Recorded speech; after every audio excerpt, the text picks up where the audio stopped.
ఏకంగా ఏపీ హైకోర్టుని తప్పుదో పట్టించారు బోరుగడ్డ అనిల్. బెయిల్ కోసం తప్పుడు సర్టిఫికెట్లో బురుడి కొట్టించారు. తల్లికి అనారోగ్యం పేరుతో హైకోర్టును ఆశ్రయించిన బోరుగడ్డ గత నెల 15న మధ్యంతర బెయిల్ పొందారు. రాజమండ్రి జైలు నుంచి గుట్టుగా విడుదలైన బోరుగడ్డ బెయిల్ పొడిగింపు కోసం మళ్లీ హైకోర్టును ఆశ్రయించాడు. తల్లికి చెన్నై అపోలో ఆసుపత్రిలో చికిత్స చేయించాలంటూ ఓ గుంటూరు డాక్టర్ పేరుతో సర్టిఫికెట్ జప్తు చేశాడు. దీంతో ఏపీ హైకోర్టు ఈ నెల 11 వరకు బెయిల్ పొడిగించింది. అయితే డాక్టర్ పేరుతో ఇచ్చిన సర్టిఫికెట్ ఫేక్ సర్టిఫికెట్గా నిర్ధారణ అయింది. అటు Borugadda Anil phone switch off వస్తుండడంతో ఎక్కడున్నాడు, ఏమైపోయాడన్నది ఇప్పుడు ఉత్కంఠగా మారింది. రైట్, ఇదే అంశానికి సంబంధించి పూర్తి సమాచారం మా ప్రతినిధి నరసింహారావు అందిస్తారు. నరసింహారావు.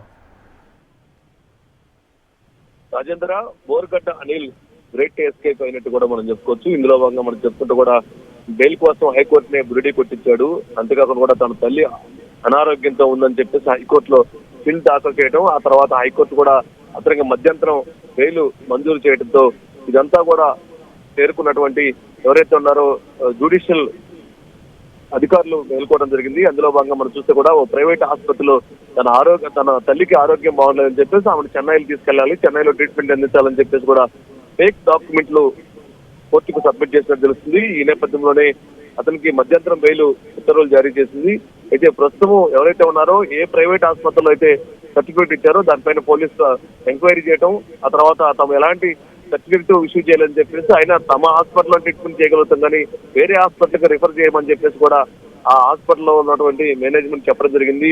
దీంతో ఎవరైతే ఉన్నారో పోలీసు అధికారులు వెళ్ళుకోవడం జరిగింది. ఆ తర్వాత ప్రస్తుతం అయితే ఎవరైతే ఉన్నారో బోరుగడ్డ అనిల్ ఎక్కడున్నారు, ఎటు వెళ్ళాడు అనేది ప్రస్తుతం సందిగ్ధంగా కొనసాగుతుంది. అయితే తల్లికి చెన్నై ఆసుపత్రి చేయాల్సిన అవసరం లేదు, వాళ్ళ తల్లి ఆరోగ్యంగా ఉన్నట్టు తెలుస్తుంది. అయితే ఈ నెల 11 వరకు కూడా ఆయన బెయిల్ పొడిగించింది కోర్టు. డాక్టర్ పేరుతో ఫేక్ సర్టిఫికేట్ సబ్మిట్ చేశాడని చెప్పేసి కూడా నిర్ధారణకు వచ్చారు. అయితే ప్రస్తుతం అయితే బోరుగడ్డ అనిల్ కానీ వాళ్ళ కుటుంబ సభ్యులు కానీ ఫోన్లు స్విచ్ ఆఫ్ వస్తున్నాయి. ఎక్కడున్నాడు, ఏమైపోయాడు, ఎటు వెళ్ళాడు, ఇదే ప్రస్తుతం పోలీసులకు కానీ సవాల్గా మారినట్టు తెలుస్తుంది. అందుకే అతను కూడా అతను రాష్ట్రంలో ఉన్నాడా, ఇతర రాష్ట్రాలకు వెళ్ళాడా, ఈ కోణంలో ప్రస్తుతం పోలీసులు దర్యాప్తు చేస్తున్నారు. అయితే కోర్టుని తప్పుదారి పట్టించినటువంటి అనిల్ రక్షణ పట్టుకోవాలని చెప్పేసి కూడా పోలీసులు యత్నం చేస్తున్నారు.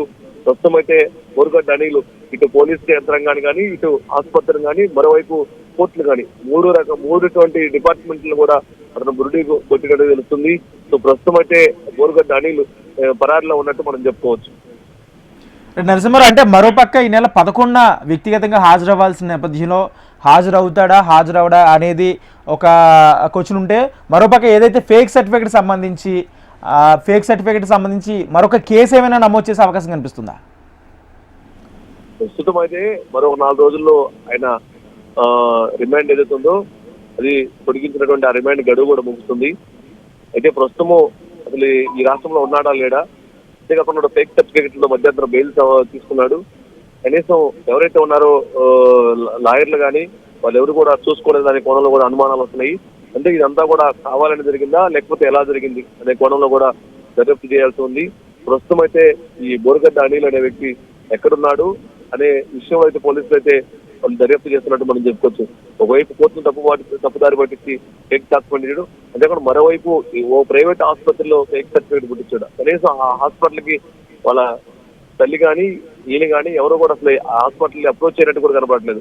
సో ఆ తర్వాత హాస్పిటల్ని పోలీసులు అప్రోచ్ అవడం, తమ ఎలాంటి సర్టిఫికేట్లు ఇష్యూ చేయాలని చెప్పేసి కూడా చెప్పడంతో పోలీసులు ఒక్కసారిగా ఉలిక్కిపడ్డారు. కోర్టును తప్పుదారి పట్టించాడని చెప్పేసి కూడా ఒక క్లారిటీకి వచ్చారు. ఈ నేపథ్యంలోనే ఆ బోరుగడ్డ అనిల్ ఎక్కడున్నాడని చెప్పేసి పోలీసులు అయితే దర్యాప్తు కొనసాగిస్తున్నారు. Right, thank you Narasimha Rao.